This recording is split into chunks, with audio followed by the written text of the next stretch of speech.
অনেক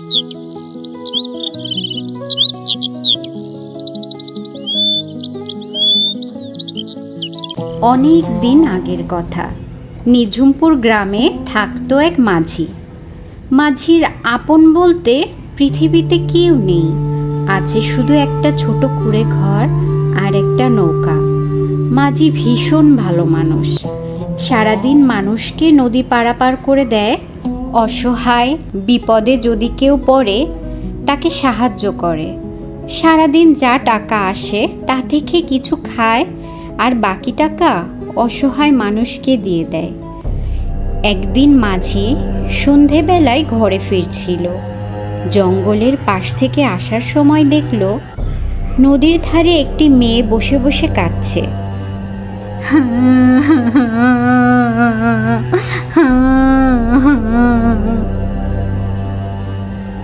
এই মেয়ে, তুমি কাঁদছো কেন? তোমার কি হয়েছে? মেয়েটি কোনো কথা না বলে শুধু কাঁদতে থাকলো। তুমি কি পথ হারিয়েছো? আমি কি তোমাকে তোমার ঘরে পৌঁছাতে সাহায্য করতে পারি? এখন তো রাত নেমে আসছে, তুমি ইচ্ছা করলে আমার সাথে যেতে পারো। এ কথা শোনা মাত্রই মেয়েটি কোনো কথা না বলেই নৌকায় উঠে বসলো। মাঝি ভীষণ আশ্চর্য হলো, তবুও নৌকা বাইতে শুরু করলো।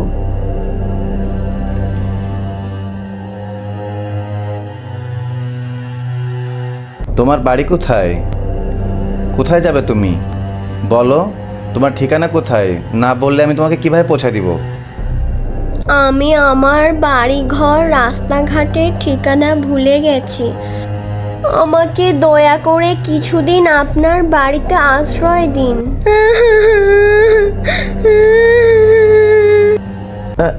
ঠিক আছে ঠিক আছে ঠিক আছে, তুমি আর কেঁদো না। তুমি তোমার বাড়ির ঠিকানা পেলে তখন তুমি চলে যেও।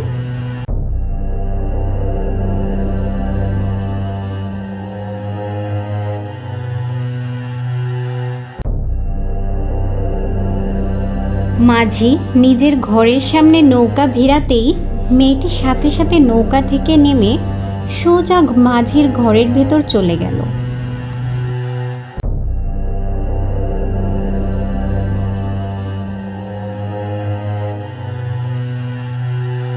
মাঝি আবারও আশ্চর্য হলো, তবুও মেয়েটিকে কিছু বলল না। ঘরে যে খাবার ছিল নিজে খেলো, মেয়েটিকে দিল। মেয়েটি খাবার খেয়ে বিছানায় ঘুমিয়ে পড়ল। মাঝি বারান্দায় এসে ঘুমালো।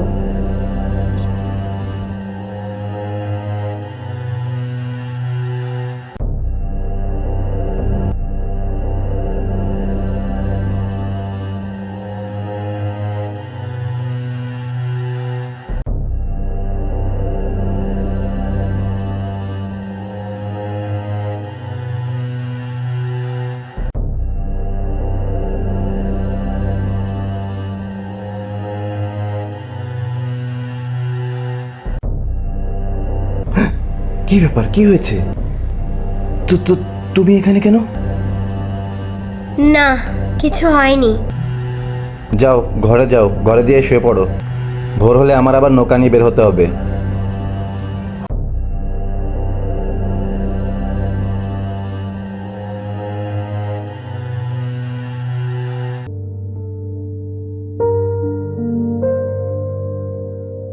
হঠাৎ গভীর রাতে খুটখাট আওয়াজে মাঝির ঘুম ভাঙল।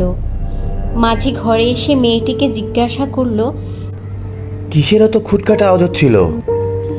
কি হয়েছে? কোনো সমস্যা হয়েছে কি? আমার অনেক ক্ষুধা লেগেছে, তাই খাবার খুঁজছিলাম, কিছুই তো পাচ্ছি না। শোনো মেয়ে, আমি মাঝি মানুষ, আমার ঘরে তেমন খাবার থাকে না, খুব অল্প খাবার রান্না করা হয়। এখন আর কোনো খাবার নেই, তুমি এখন ঘুমিয়ে পড়ো। সকাল হোক, আমি আবার খাবার আনবো, তখন খাবে। মেয়েটি আর কোনো কথা না বলে আবার শুয়ে পড়ল। পরদিন ভোর হতেই মাঝি ঘুম থেকে উঠে দেখে মেয়েটি ঘরে নেই।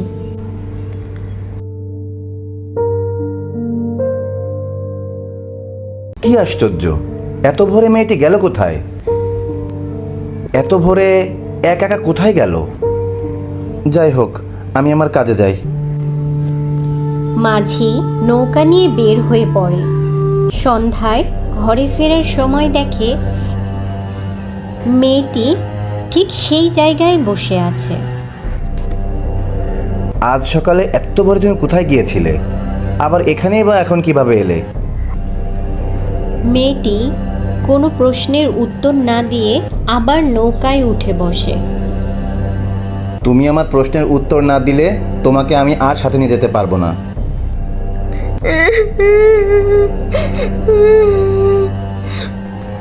আমার বাড়ি কষ্টিপাথর গ্রামে। এক দুষ্টু জাদুকর আমার পরিবারের সবাইকে দুষ্টু জাদু বলে বন্দি করে রেখেছে। শুধু আমিই পালিয়ে আসতে পেরেছি, তাই ভয়ে এদিক ওদিক ঘুরে বেড়াচ্ছি। তুমি আমাকে তোমার সাথে নিয়ে চলো, তা না হলে দুষ্টু জাদুকর আমাকেও বন্দি করে রাখবে।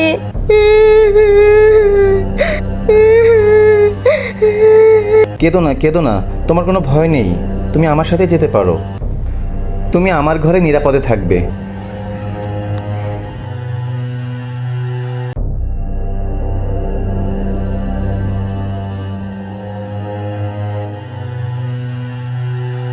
সেদিন রাতেও একই ঘটনা ঘটল। মেয়েটি আবারও ভোর হতেই উধাও। মাঝির মনে সন্দেহ হলো।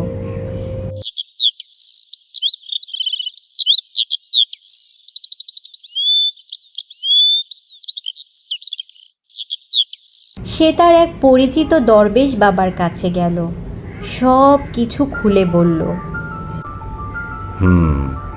আচ্ছা, সবই তো শুনলাম। চলো, আমার গুরুর কাছে চলো।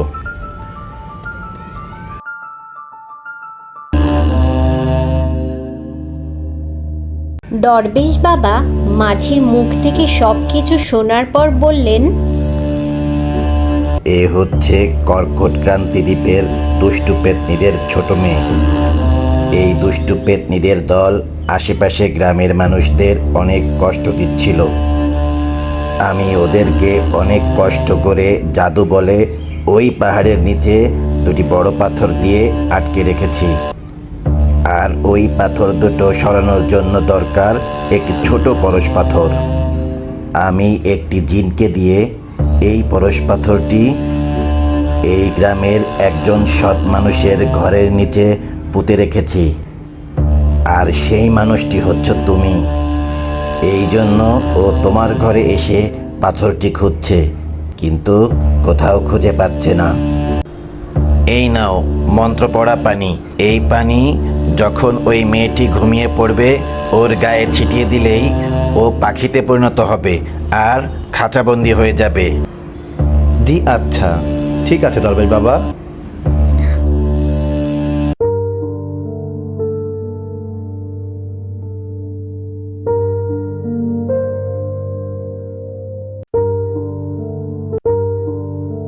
এই দেখ, এই মন্ত্র পড়া পানি এক্ষুনি তোর গায়ে ছিটিয়ে দেব, আর তুই এক্ষুনি পাখি হয়ে খাঁচায় বন্দি হয়ে যাবি। আমাকে মন্ত্র পড়া পানি ছিটিয়ে দিও না, আমি ওদের কেউ নই। আমাকে দিয়ে পরশ পাথরটি নেওয়ার জন্য ওদের ছোট মেয়ে আমার বাবা মাকে বন্দি করে রেখেছে। আমি সুন্দর ছড়িরাজ্যের রাজকন্যা। পরশ পাথরটি না দিতে পারলে ও আমার বাবা মাকে মেরে ফেলবে। আমি এখন কি করব? আমাকে পরশ পাথরটি দিয়ে দাও, আমাকে সাহায্য করো। আমার বাবা মাকে ছাড়াতে সাহায্য করো, আমি যে নিরুপায়। ঠিক আছে, ঠিক আছে, তুমি কেঁদো না। তোমাকেও বাঁচাতে হবে, আবার ওই পেতনিদের ছোট মেয়েটিকেও আটকাতে হবে। তা না হলে ওরা আবার মানুষদের অনিষ্ট করে বেড়াবে। আমার মাথায় একটা বুদ্ধি আছে, শোনো।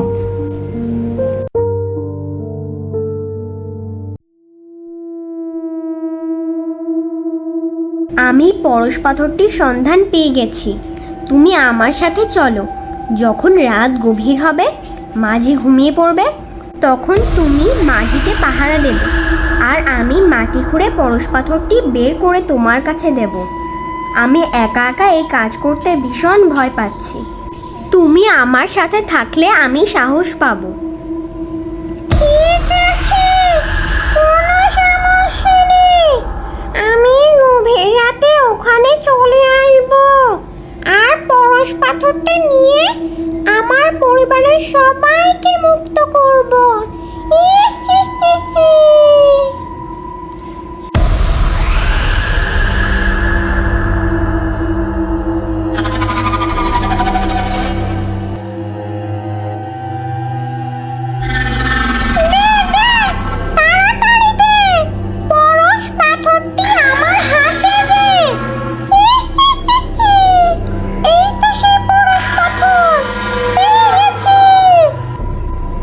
দাঁড়া, নিয়াচ্ছি তোকে পরশ পাথর।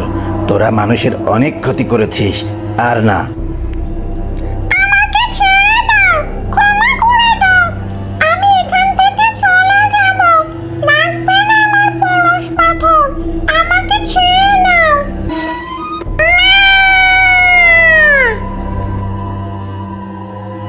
উচিত শিক্ষা হয়েছে তোর এবার। থাক, এবার সারা জীবন খাঁচায় বন্দি হয়ে থাক।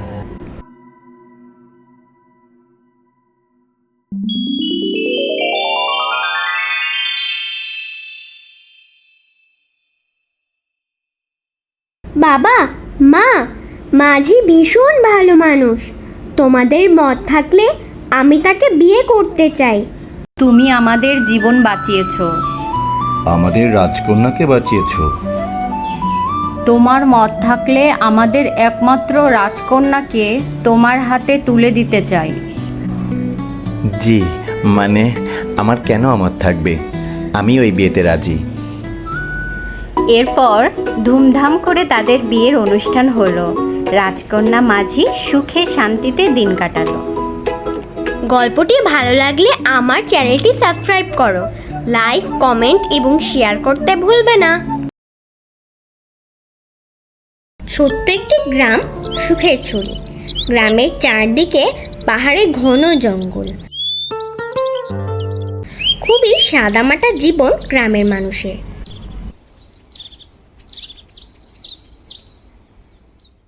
এই গ্রামেই থাকতো কাশিম, রবি আর আব্দুল। এরা ছিল বাল্যকালের বন্ধু। তিন বন্ধুর ভীষণ মিল। আচ্ছা রবি, ছোটবেলা থেকে শুনে আসছি ওই পাহাড়ে নাকি গুপ্তধন আছে। আমিও তো শুনেছি আমার দাদার কাছে, বাবার কাছে। যাবি নাকি গুপ্তধনের খোঁজে? গুপ্তধনের কথা শুনেছিস, কিন্তু ওই পাহাড়ে গেলে আর কেউ কোনো দিন ফিরে আসেনি। এ কথা শুনিসনি? মরতে শখ হয়েছে বড্ড। শুনেছি, কিন্তু তিনজনে মিলে গেলে কোনো বিপদে পড়ব না। বিপদে পড়লে সমাধান করতে পারবো। সমস্যা কি? আমাদের তো সব রাস্তাই চেনা। সত্যিই যাবি? হ্যাঁ, সত্যিই যাব। তোর কি মনে হয় আমাদের বাড়ি থেকে যেতে দেবে? আরে বাড়ির লোক জানবে কেন? না বলেই গোপনে যাব, আর গুপ্তধন নিয়ে ফিরে আসব। আর যদি গুপ্তধন না পাই? তাহলে কি বাড়ি ফিরে সবাইকে বলবো সব কিছুই মিথ্যা, গুজব? তাহলে চল, তিনজনে মিলে খুব ভোরে আলো ফোটার আগেই গুপ্তধনের উদ্দেশ্যে বের হয়ে পড়ি। যেই কথা সেই কাজ। তিন বন্ধু আলো ফোটার আগেই বের হয়ে পড়ল পাহাড়ের রাস্তা ধরে। বড় একটি পাহাড় পার হবার পর একটি সরু রাস্তা। রাস্তার ধারে দু তিনটি দোকান। আবার পাহাড়ের রাস্তা। একটুও বিশ্রাম না নিয়ে ওরা আবার পাহাড়ের রাস্তা ধরে এগোতে লাগলো। গুপ্তধন যেন ওদের ডাকছে। আব্দুল কাশেম, সন্ধ্যা নেমে গেছে। মনে হয় আমাদের একটা জায়গা খুঁজে রাতটা কাটানো উচিত। ভোর হতেই আমরা আবার হাঁটা শুরু করব। ঠিক বলেছিস, এই বড় গাছটার নিচে আমরা রাতটা কাটিয়ে দেব। আরে দেখ, দূরে ছোট্ট একটা কুঁড়ে ঘর দেখা যাচ্ছে। ভেতরে আলো জ্বলছে। চল তো এগিয়ে দেখি, মনে হচ্ছে ঘরে কেউ আছে।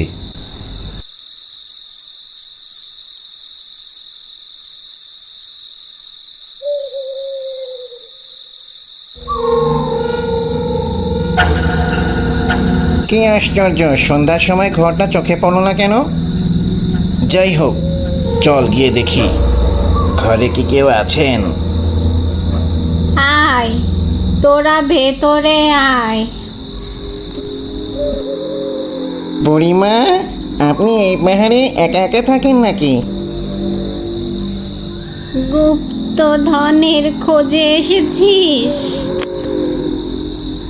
তোরা জানিস না, গুপ্তধনের খোঁজে যেই যায় সে আর কখনো ফিরে আসে না।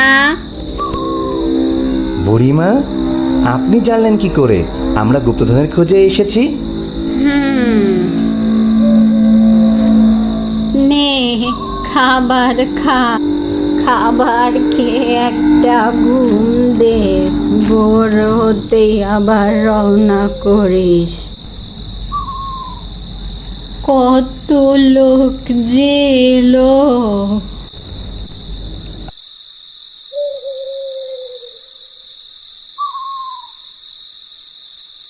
আমার কেন জানি না বুড়িমাকে বড়ই অদ্ভুত লাগছে। জনমানুষহীন এই পাহাড়ে বুড়িমা একা একা থাকে কি করে? তার কথা তো কোনোদিনও কারো কাছে শুনিনি। ঠিকই বলেছিস।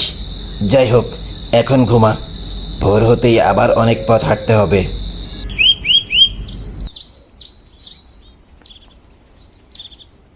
কাশিম, আব্দুল, ওঠ, ভোর হয়ে গেছে।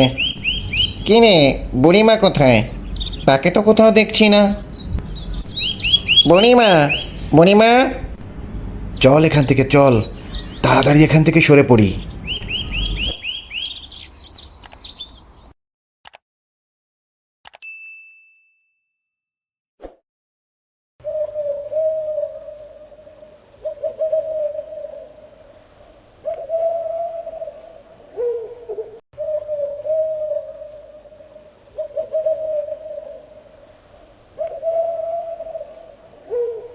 কিছুই তো চোখে পড়ছে না।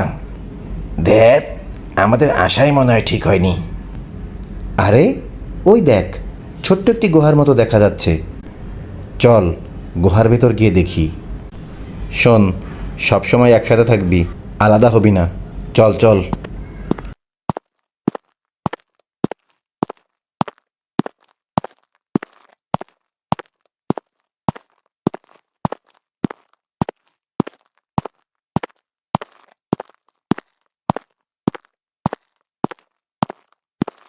আরে এ কি, এ কি দেখছি?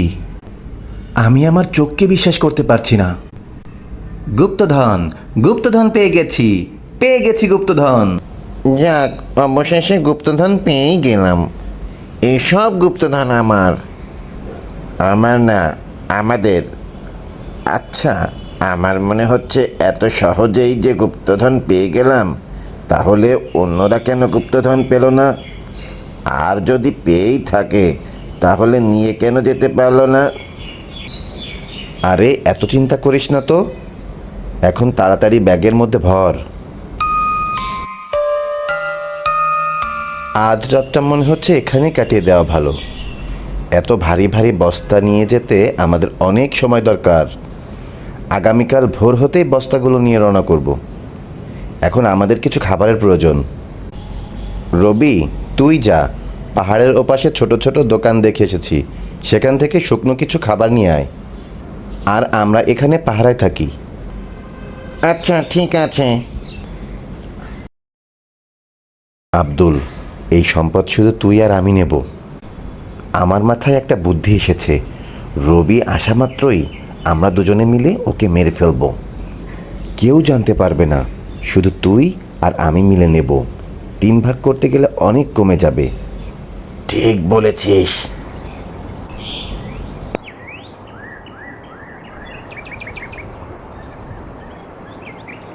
এইসব ধন সম্পদ শুধু আমার, আমার একার হবে।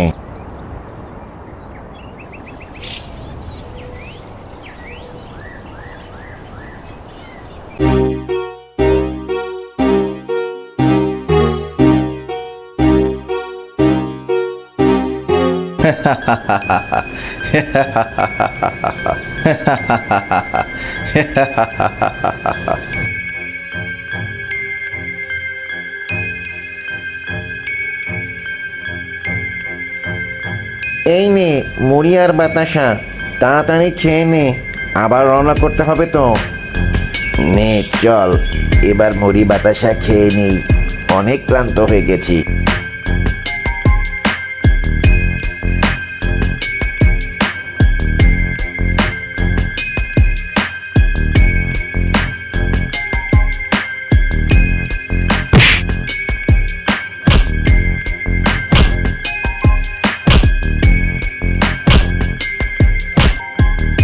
চল, আসল কাজ শেষ, এবার খেয়ে নিই।